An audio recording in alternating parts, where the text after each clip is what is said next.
Good evening, Ron. Thank Hi. you very much for all three for seminars. Wonderful, thank you. My question is that you said that you had the blood of our Lord examined by the Israelis. That's correct. What was their determination of that? Okay. Now, we won't be able to take second questions. I'm sorry if you're on your second one, please just step out. I love you, but we're running out of time. Real quickly, okay. Dried blood is dead blood. Everybody knows that, all right? They can test the blood of the pharaohs, the mummies of the pharaohs, all right? There's certain things they can do. They cannot get a chromosome count by any method I'm familiar with, all right? Things keep changing. I don't profess to know everything. However, there's no way I know that you can get a chromosome count out of dead blood. You can get a DNA and some other things, but not a chromosome count, all right? That's done by living white blood cells. Now then, first of all, in this analysis, I took the blood into a laboratory in Israel. I asked one of the people I work with in antiquities, where is a good laboratory that does reliable work? And they said, such and such, such and such. I took it. I just said, please examine this blood and tell me what you can tell me about it. All right? They said, well, look, we're going to reconstitute it. We're going to put it in normal saline and keep it at body temperature for 72 hours with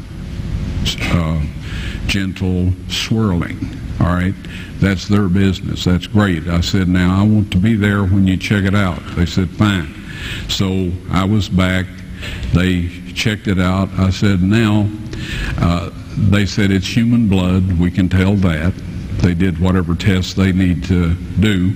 And then I said, take some of the white blood cells and put them in a growth medium and keep them at body temperature for 48 hours. And they said, well, that'll do no good because it's dead blood.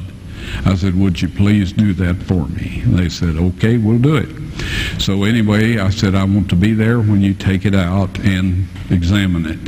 So I was back there. They took it out, examined it under a microscope, and the one technician called the other one over there, and then they called the boss over there, and they were talking Hebrew a mile a minute there for a little bit, and they looked at me and they said, Mr. Wyatt, this human blood only has 24 chromosomes in it.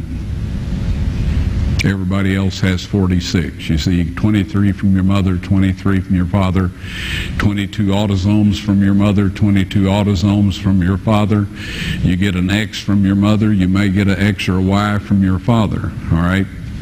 This blood had 23 chromosomes from the mother's side, one Y chromosome only.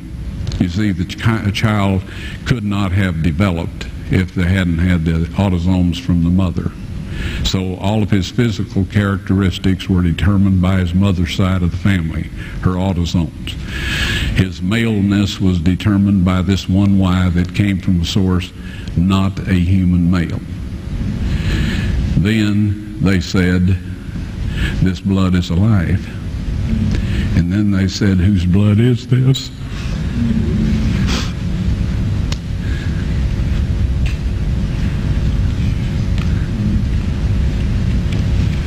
I said, it's the blood of your Messiah.